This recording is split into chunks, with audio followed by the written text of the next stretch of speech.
Doc Vito, short tip naman po para sa mga tao na mahirap painumin ng tubig.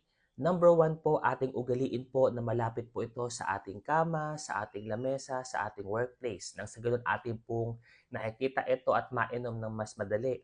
Number two, kung kayo po ay may mga travel lakad, make sure meron kayong baonan na tubig at lagi niyo po itong bitbit para po kayo nakakainom palagi. Number three, iwasan niyo po munang uminom po ng alcohol, coffee, and soft drinks para hindi kayo matep na hindi makainom ng tubig.